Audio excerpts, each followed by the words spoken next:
আসসালামু আলাইকুম রহমতুল্লাহি ওয়া বারাকাতুহু। নাহমাদুহু ওয়া নুসাল্লি আলা রাসূলিহিল কারীম, আম্মা বা'দ। পবিত্র মুহররম মাস শুরু হয়ে গেছে। এই মুহররম মাসে ঘটে গিয়েছিল এক হৃদয় বিদারক ঘটনা।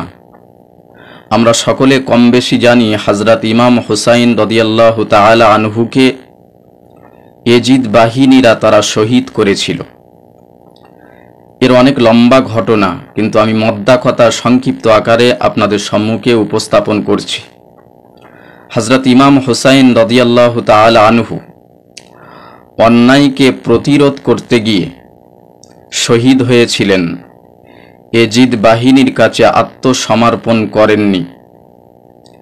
আজকের ভেবে দেখুন, রাজ্য থেকে শুরু করে দেশ, তামাম পৃথিবী জুড়ে কি হচ্ছে, ঠিক কিনা জোরে বলুন।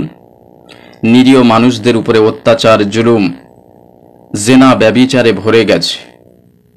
রাসূল পাক সাল্লাল্লাহু আলাইহি ওয়াসাল্লাম ইরশাদ করেন, যারা ন্যায় প্রতিষ্ঠা করবে না, অন্যায়কে প্রতিরোধ করবে না, অবশ্যই খুব তাড়াতাড়ি তাদের উপরে আল্লাহর আযাব নেমে আসবে।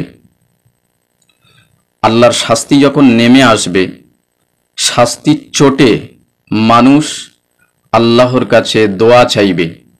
রাসূল পাক সাল্লাল্লাহু আলাইহি ওয়াসাল্লাম ইরশাদ করেন, সেই সময় কারোর দোয়া আল্লাহ পাকের দরবারে কবুল হবে না। আমি আপনাদেরকে বলবো, যতদিন হায়াতে বেঁচে আছেন, আপনার আয়ু যতদিন রয়েছে, ন্যায় প্রতিষ্ঠা করার চেষ্টা করুন, অন্যায়কে প্রতিরোধ করার চেষ্টা করুন। যদিও আপনার আমার উদ্দেশ্য সফল না হয়, আল্লাহ পাকের কড়া শাস্তি থেকে আমরা সবাই বেঁচে যাব। আল্লাহ পাক আমাদের সকলকে সঠিক বোঝার তৌফিক এনায়েত করুন। আমরা সকলে বলি আমিন।